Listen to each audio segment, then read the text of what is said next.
All right, Braves fans, let's get rolling. I'm George McNair. This is State of the Braves, and guys, the season is officially started, and I'm sure you guys are as happy about that as I am.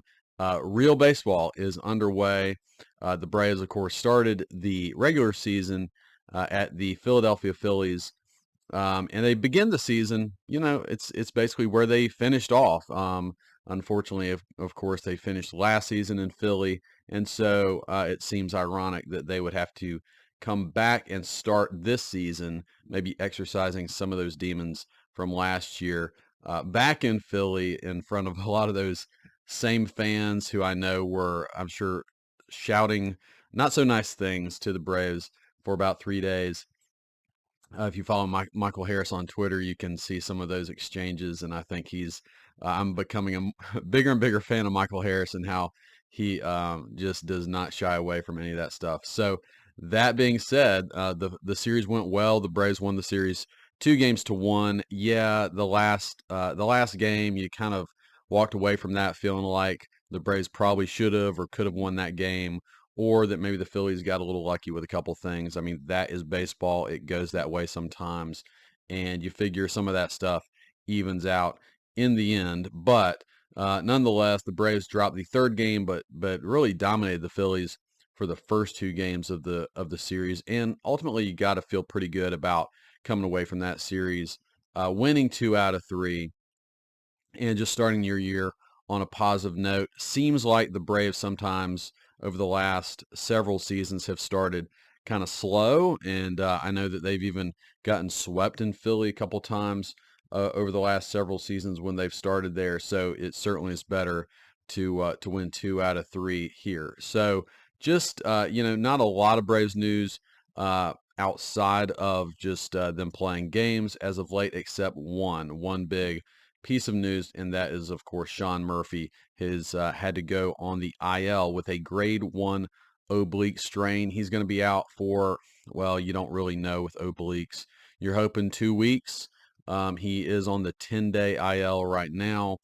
They have said, being a grade 1 strain, that's the lesser of the strains. It's not as crazy bad as it could be. So Chadwick Trump was called up, and now you're just hoping that it won't be too long, and that, of course, Travis d'Arnaud can play some games and probably hold down that position just fine. So it's definitely a bad break for Sean Murphy. Of course, he was hitting really well at the end of spring training, had hit a couple bombs late in spring. And maybe the silver lining here is that Travis can play a good bit early in the season and go, get some more at bats for himself and maybe get on track early this season.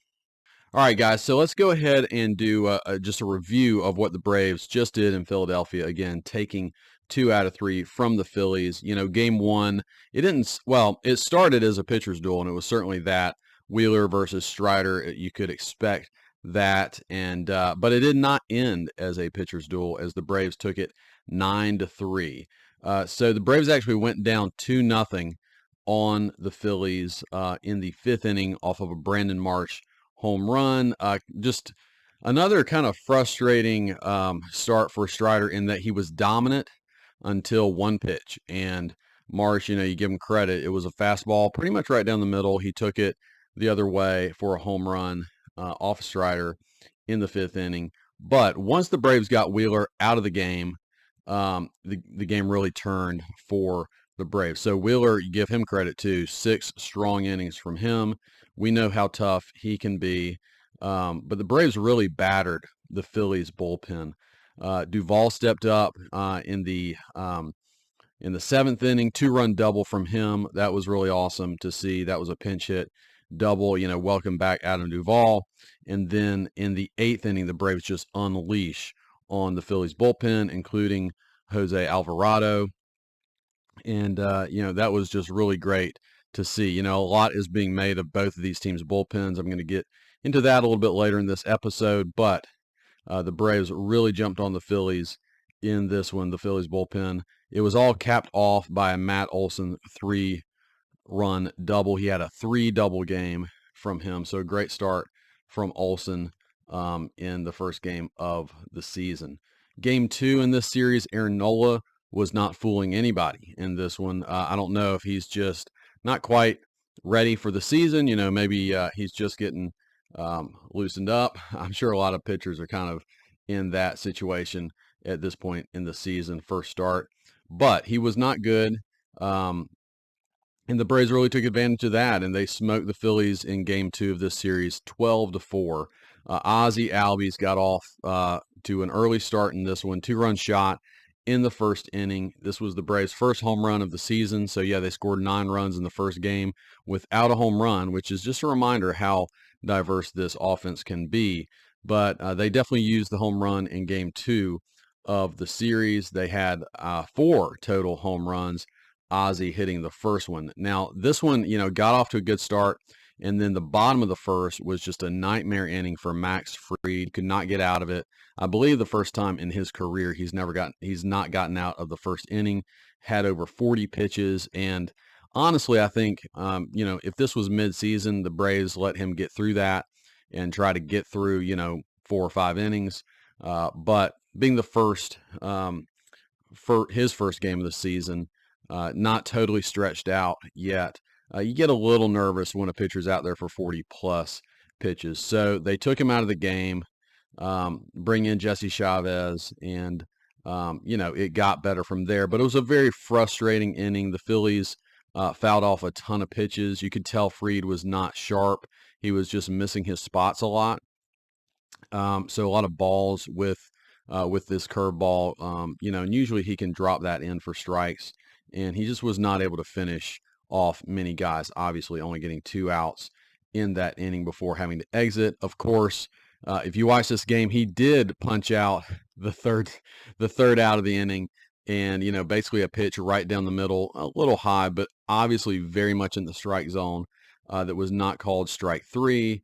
He ends up walking Castellanos in that at bat, which forced home a run, and then the other 2 runs scored after that. So if that pitch is called, he's still at about 30 pitches at that point. But of course, he gets out of the inning, no runs scored. Who knows? Maybe he settles down and locks in from there. But it didn't go down that way. But thankfully for the Braves, it all ended well for them. So again, 4 home runs in this game. Ozzie hits the one in the first. Olsen hit a moonshot that just scraped over the wall for a solo home run. Ozuna hit a 3-run homer, and then Harris late in the game crushed a solo shot as well. So the offense exploded in this game for 19 hits. You had, 5 different guys with 3 hits in this game, which is, I think that tied a Braves record. Ronald, Ozzie, Michael Harris, Arcia, and Kelenic all had 3 hits in this one. So it was a fun offensive barrage by the Braves in Game 2. Now, Game 3, again, this was the loss in the series. The Braves definitely feels like they missed a little bit of an opportunity to sweep the Phillies here and really make a statement. Not that they necessarily need to. The Phillies know how good the Braves are, and honestly, that they're the better team. I think that came across in this series. But the Phillies do salvage Game 3. They win that one 5-4. Game got off to a very positive start again for the Braves. Ozzie, again for a second straight day, hits a 2-run homer in the first inning, this time from the right side of the plate. Just that sweet swing that he has from the right side. And so obviously very good stuff from Ozzie. He's coming in just ready to go in this season so far, which is really cool to see. But Ranger Suarez pitching for the Phillies in this one, and it just seems like the Braves can never fully get to him. I mean, they got 3 runs off of him in this one, but after this 2-run homer from Ozzie, he kind of settled down, and the Braves didn't do a ton off of him. I don't know. It just seems like he pitches down in the zone a lot of change-ups and off-speed pitches, but everything's down, and I do wonder if the Braves need to try to adjust their approach to him, because they obviously hit lefties very well throughout the season. But Suarez seems to, I don't know if he has their number, but he does seem to keep them at bay a little bit more than the average lefty. I mean, he's obviously a very good pitcher. He's had a lot of success over the last few seasons, but it would be nice, maybe it's just them staying on the ball a little bit more, because there's a lot of off-speed pitches down. And so if you're trying to do too much against Suarez, you're just probably going to hit a lot of ground balls. And I think that tends to be what happens with them. Now, Chris Sale, of course, was pitching for the Braves. This was his Braves debut. He pitched well. I mean, I think this is a big positive to take away. Was he totally dominant? No. I mean, he did allow 5 hits and 2 walks in 5 1/3 innings, but 7 strikeouts. He got out a couple of jams. And honestly, I feel like the second run that the Phillies scored was, I'm not going to say lucky, but it was just a weird events transpired in that inning, in the 5th inning, to allow the Phillies to load the bases at the bottom of the order. And it was really the bottom of the order of kind of their bench guys were all able to get on. It was like a bloop hit, a walk, and a hit batter. And then Schwarber comes up, grounds into a double play, but they're able to score a run off of that. The Phillies' first run of the game was a Schwarber line drive shot, maybe an inauspicious way for for Sale to start his Braves career. But he really settled in for most of the game, and he looked really good. So I'm encouraged generally by Sale and his performance. Really, the game got away from the Braves. You know, when Sale exits, it's 3-2 in the Braves' favor. Aaron Bummer comes in the 7th, and that was just another inning that was pretty frustrating. He almost gets out of the inning with a double play. It's called a double play. Then it's reviewed. The runner was safe, which obviously extends the inning. A couple more hits happen, and these runs score. The last hit is Bohm got a, kind of a soft single that just dropped in front of Duvall. Dove for the ball and literally is probably a couple inches from making that catch. If he makes the catch, it's still a tie game. Instead, 2 more runs score, so the Braves go down 5-3 at that point. They do get another run from another Ozzie Albies base hit to make it 5-4, but they could not bring home the tying run against Alvarado, who did come away with the save in that one. So the Braves walk away again, feeling like they probably could have or should have won Game 3, but they do take 2 out of 3 from the Phillies in this one. I've already said it, but I think the Braves, as I'm looking and having some takeaways from this first series, right? None of this is shocking, but it kind of confirms several things for me. Number one, I've already said it, but the Braves have the best outfield in baseball. I absolutely believe that. When you think of Acuna and Harris, and then this super platoon, I think it's going to turn out to be that of Duvall and Kelenic. And it's early on, it's playing out that way for sure. The left field platoon is starting wonderfully, and you don't want to overreact to just the first series of the season, but it's certainly better to see both these guys performing in this platoon. Compared to obviously if they're going overs and they just don't look comfortable in it. So Duvall, early on, he's got 1 start out of the three games. I think he's gotten in all 3 games. However, he's 2 for 6 with a double, 3 RBIs, and just looks good out there. Good defense. He made a really good throw into second. Nice assist to get a guy out at second base in one of those games. And then Kelenic has looked great. 5 out of 7 in his first 3 games with the Braves, a double included, which almost got out for a home run, 2 RBIs. He also had a great diving catch in Game 2. So both these guys have looked excellent. And especially Kelenic starting quick, after his struggle of a spring training, it's just really encouraging to see this.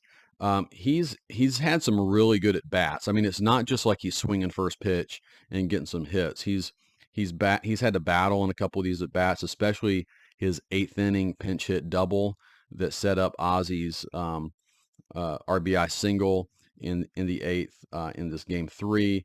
I mean, he really battled against a tough pitcher who was throwing some good pitches. So that was the shot that almost got out. He fouled off several tough pitches before that, hit a line shot the other way. And yeah, I mean, he's just looked really good. And he may be reminding us that spring training is really, especially for younger players, it's about adjustments and prepping for the season, and it's not about results. I think a lot of us were getting really worried about, what's he going to do? all this stuff. And even the Braves, obviously, they went out and got Duvall, and they didn't say it, but I think it's realistic to think they might have had some pause on is Kelnick going to be ready? Is he going to perform? But the results are coming in now. And again, it's early. It's only 3 games. You don't want to overreact, but he's just looked very good. And you can at least see the potential that is there for him. And honestly, a confident Jared Kelnick is potentially a really, really good thing. He just has only had a few spurts of success at the major league level. But I think in the Braves clubhouse with these guys, and he's feels like he's contributing early. This has started really well for him. But again, the Braves outfield is just so good. We obviously know that Ronald Acuna is the best baseball player on planet Earth. He's doing his thing. He hasn't hit the ball in the air much. I mean, he's got 5 hits early on. They've all been singles. Am I worried that he's not hitting the ball in the air? He's striking out a little bit more than I feel like he usually did last season. Am I worried? No. It's early on. Look, the Braves have an early game today against the White Sox. Could he come out and smoke 2 home runs at 120 miles an hour off the bat? Yeah, he could do that. We know Ronald Acuna can basically do anything on a baseball field, so I'm not worried about it. Might take him a couple days to lock in and get those fly balls again and hit some home runs, but I'm not worried in the slightest. And Michael Harris has maybe looked the best of any Brave at the plate. Guys, I was feeling really good about his season going into this season, and after these first 3 games, I'm feeling even better. He launched a home run. He is tied with Orlando Arcia for the most hits early on with 6. He's just had a great approach. He's had multiple good at bats against lefties. It's whether he's taking a single up the middle just to get an RBI or launching a home run. He's just looked really good. He's had 2 great at bats against Jose Alvarado in games 1 and game 3, which is tough. I mean, Alvarado's coming at you with 100 miles an hour sinking, and he had an RBI base hit up the middle in game 1, and then he had a line drive to finish the game. It was an out, but it was a great at bat and a line drive right to the right fielder against Alvarado. It's just impressive stuff. So Harris is looking really good, and the fact that he struggled so mightily early last season and had to work out of it, it would be awesome for him to have a big-time April and just roll for the rest of the season. Another big takeaway from me in this first series is the Braves bullpen looks better. It just looks better than the Phillies bullpen right now. The Phillies were coming in, and I know some of these games were getting a little away from them, so maybe they were throwing more of their back end guys out there and saving their other guys, which would totally make sense. But the Phillies, they did not really add much of anything over the offseason. They have these 2 big extensions. Well, one, I guess, technically was still free agent signing to bring Nola back, and then the Wheeler extension. But they're just keeping their same group. And no major additions to the bullpen. They lost Craig Kimbrell, which I know he didn't perform all that well in the postseason, but that's still a big deal in terms of your overall bullpen depth. And when Alvarado came into the game in game 1, I was shocked by the fact that he only pitched 41 innings last year. I mean, he is probably their most important relief pitcher, and they obviously were saving him a good bit throughout the season. In comparison, Minter had 70 appearances and 64 innings pitched last year compared to Alvarado's just 41. So they really protected him. But my point is, if they don't have quite as much bullpen depth this year, maybe they aren't able to protect him as much. Maybe he wears down more. I don't know. But, he had a great season last year, by far his best. But when I look at the depth of the Braves bullpen compared to the Phillies, I'm really encouraged. Outside of Aaron Bummer, Bummer did not have a great first series with the Braves, but outside of him coming out of the bullpen, the Braves dominated. And really, game 1, Strider comes out after 5 innings. They cover 4 innings really well in that game. And then game 2, Fried comes out after 2/3 of an inning. They basically cover the entire game and just shut the Phillies down. Johnson, Minter, Matzik comes back, makes his return, looked great. Chavez looked really good. Here we go again, right? Welcome back. And Dylan Lee coming back from some injury last year. Iglesias finished the game out. They all looked really, really good. And particularly, I just want to point out, welcome back, Tyler Matzik. I've really liked what I've seen from him. I was able to see a couple of his appearances in spring training, and I was encouraged. His velocity the first time I saw him was more like 93, and then the next time I saw him, he was touching 95. And, he was 96, 97 in the 2021 postseason. So I think his velocity will come back. We can't expect it to come back immediately, but I would imagine midseason his velocity might tick up another 1 or 2 miles per hour. But he's already looking good and getting swings and misses. His slider's good. His command is really good. So again, you don't want to make too much early on with performance in the first 3 games of the series. But Bummer has not looked super sharp, and Matzik, I know it's only one appearance, but looked really good. And just knowing what we've already seen from Matzik and how he can step up in the postseason, I think he will regain his spot on the back end of this bullpen in the later innings. Bummer, I think, is just going to become more of he's got that sinker slider, and I think he might be more of a guy who comes in when you need a ground ball double play. So it was kind of interesting how Snitker used him a good bit in like clean innings this series. I wonder if there might be some adjustments on how he is used moving forward. Yeah, and another takeaway, and this one is not going to shock anybody, but it's just a reminder of how deep the Braves offense really is. Like I said, the Phillies were, I think, kind of lucky to take Game 3. They set Bryce Harper after he had a pretty hard spill in Game 2, and which really further weakened that offense. And it just, there's no comparison, honestly, on paper if the Braves perform. But even with Wheeler shutting the Braves down in Game 1 for 6 innings, and even the fact that Fried exits, the first inning of Game 2, if you told everybody that that's how Game 1 and Game 2 sets up, you would think that the Braves lost those 2 games. The Braves blew out the Phillies in those 2 games, and it's about the Braves offense and bullpen, right? In both games, the Braves offense was still easily able to cover up some of those issues. And again, even without hitting a home run in game 1, and even with Ozuna, Ozuna hit a home run, 3-run homer, but he didn't do much in this series. Riley had a couple hits later in the series, but he was kind of struggling early. And then Murphy goes down early in the series. So even with kind of those 3 guys not doing a ton to contribute, the Braves don't miss a beat. It's like, you know, everybody else can cover. You have Harris with 6 hits in the series in the 6-7 hole. You have RC in the 8 hole with 6 hits in the series, and they just cover. And by the way, I said Arcia, I wasn't believing in RC's offense. Well, he's making me look dumb early in the season, and that's cool with me. Maybe he'll be a back-to-back All-Star if he continues hitting like this. I will say this: he is streaky, and he has the ability to put the bat on the ball and do some good things.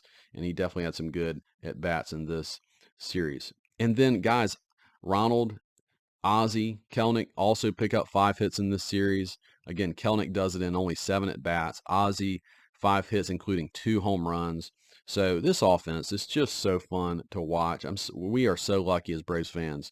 If you just go on MLB TV and just watch a random game, I mean, I don't care. Pick anybody. I guarantee you, as a Braves fan, you're just immediately shocked at how much better the Braves offense is. You'll have a team and this guy's hitting in the 5 hole and he only hit 11 home runs last year. And our 5-hole hitter hit 40, right? I mean, it's just go down the list of almost any team in baseball and it's like that. And it just shows you how good the Braves offense is. Last thing I took away from this series is Strider, Fried, and Sale are going to be so good. Just give them a few starts, maybe by May 1st, right? Give them a few starts. Am I worried about Fried exiting early? No. I mean, it's the first start of the regular season. He wasn't sharp. He clearly wasn't sharp. And that's okay. He will lock in. We can trust in Max Fried and his ability to pitch. As these guys find their groove, Strider, again, only pitched 5 innings. His pitch count got away from him a little bit. He had one kind of bad inning. Sale, he had a couple little things go on, but these guys are going to be even that much better than what we saw. And they weren't bad in their first starts. I'm not down on them at all.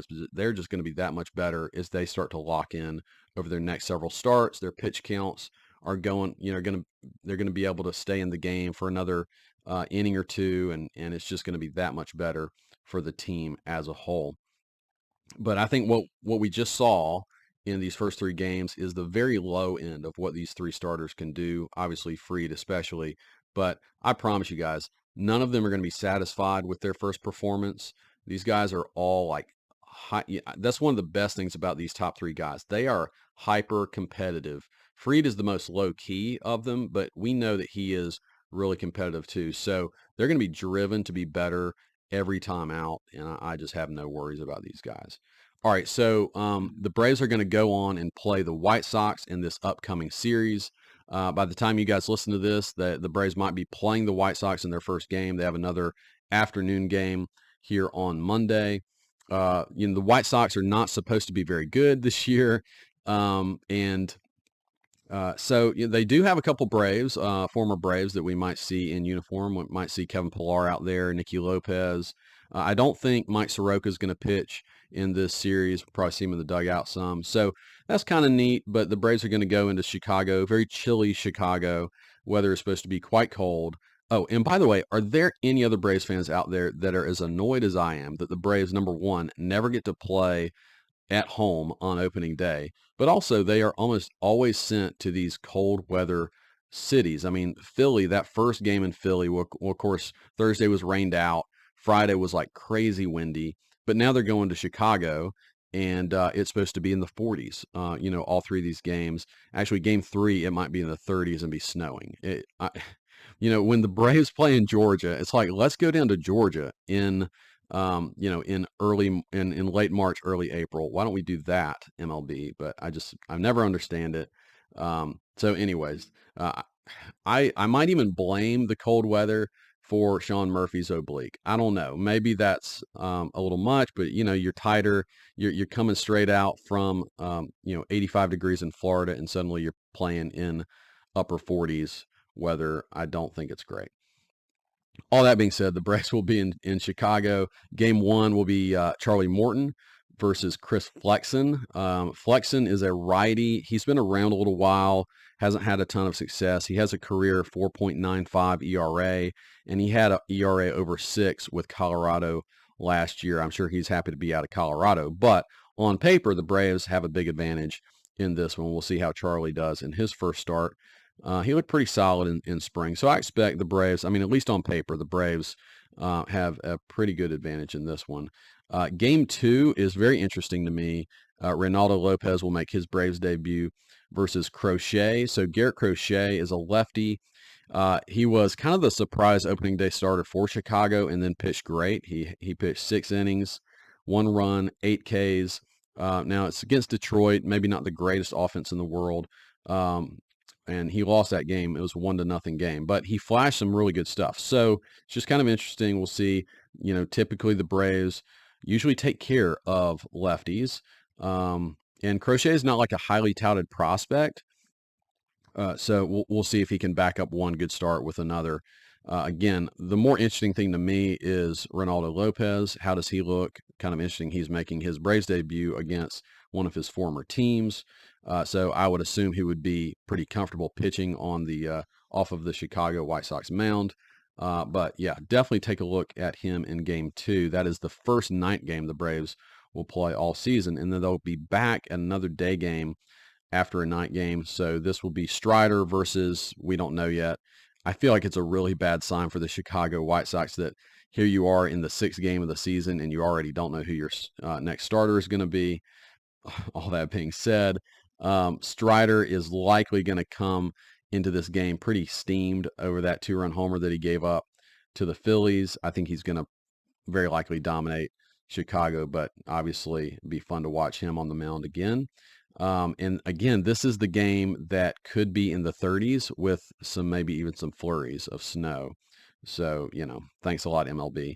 But anyways, should be an interesting series. On paper, the Braves should dominate this, but you never know how that sort of thing is going to go, baseball being what it is. After the series against the White Sox, the Braves do get an off day for travel, and then they will come home Friday and make their home debut in Truist Park against the Diamondbacks. So, tough series, a tough first home series against a good young Diamondbacks team that obviously made it to the World Series last year, but should be pretty hyped and pretty fun. So, looking forward to that one. All right, guys. Well, man, like I said, I'm excited that the baseball season is underway. I'm excited to be able to come back with you guys for a regular season episode of State of the Braves.